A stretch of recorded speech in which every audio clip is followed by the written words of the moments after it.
foi isso? Como é que foi esse processo de restauração? Vocês se sentiram livres ou foi algo técnico? Veja, eu quero que as pessoas, quem está nos ouvindo, entenda, mas é óbvio que eu também estou bem curioso.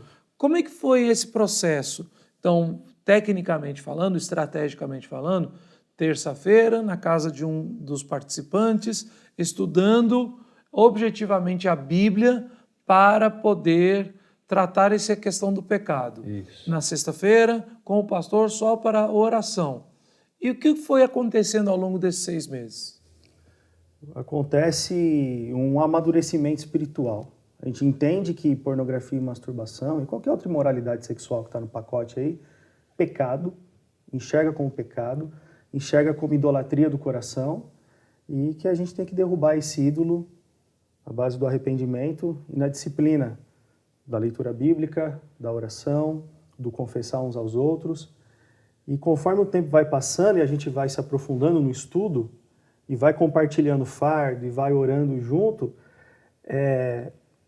nós aprendemos a tirar o foco da pornografia, que a gente chega, né? E o foco é igual as pessoas quando procuram a gente hoje. Qual que é o seu foco? Eu quero parar de assistir pornografia. Bom, seu foco está errado. Seu foco tem que ser Jesus. A hora que você focar em Jesus e querer ser semelhante a Ele, consequentemente você vai deixar o pecado. E isso a gente começou a viver na prática, meio que sem perceber, a vontade foi diminuindo, os dias sem consumir pornografia foram sendo cada vez maiores, e quando a gente se deu conta, a gente estava vivendo algo totalmente diferente, com uma outra disposição, outro tipo de pensamento, outra criatividade, tudo, a vida estava outra. Então, Cid, uma coisa que o Felipe acabou de falar, ou seja, não é só para essa questão deste pecado com pornografia e lascívia, mas acho que para qualquer pecado. Se o foco for, vou fugir do pecado, está errado. Exatamente. Então, isso que o Felipe falou é muito interessante, até pelo seguinte, né? Até falo para as pessoas que vão estar ouvindo a gente não saiu, não paramos assim, não fomos transformados em 6 meses, né, de estudo. A gente tinha quedas ainda, né? Porque hoje, né, de acordo com todos esses estudos que nós fizemos, a gente sabe que quedas, elas são decorrentes de uma vida que você viveu no passado. Então, por exemplo, uma pessoa que começa a fazer o nosso curso hoje, do Vida Pura, fez lá os 6 meses, ela não vai cair mais? Ela pode cair. Por que ela pode cair? Por todas as informações que existem lá no subconsciente dela. Aquilo lá é como se fosse semente. E as coisas que estão em volta dela funcionam como gatilhos. E é isso que a gente fala no livro, né, da pornografia para a luz.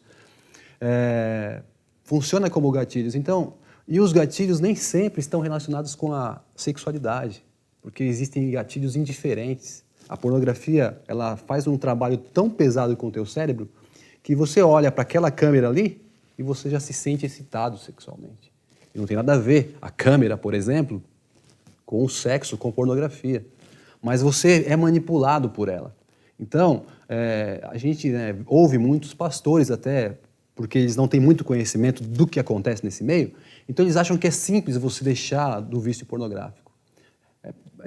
Sai do computador, sai do celular, mas a gente sabe que não é isso. O gatilho está em todo lugar. Ele está até numa xícara como essa. Uma pessoa que tinha lá por hábito tomar um suco de laranja e depois ia lá para o seu quarto assistir pornografia e se masturbar, hoje ele pode olhar para a xícara, para o suco de laranja e ter a mesma excitação. Até porque... Por causa da neuroassociação que o seu cérebro faz. Na verdade, a gente se lembra, a gente cria a imagem na nossa cabeça, né? O domínio é tão profundo que não é um objeto, não está materializado, né? Exatamente. O pecado, na verdade, toma conta do nosso coração. Exatamente. E prende a gente. Somos escravos do pecado se não estivermos em Cristo, né? E você se lembra de detalhes assim. Então, quando você está fazendo o treinamento, os cursos do Vida Pura, e você tem queda, não é porque você está fazendo as coisas direitinho, igual muitos falam assim, né? Comecei a fazer os estudos do Vida Pura, todo dia certinho, e aí caí. Você não caiu porque você fez os estudos direitinho, você caiu por causa da sua vida que você vivia antes. Uma vida de promiscuidade, 30 anos de promiscuidade, 30 anos de pornografia, de masturbação, não vão sair em 6 meses. Então a gente deixa muito claro isso aí.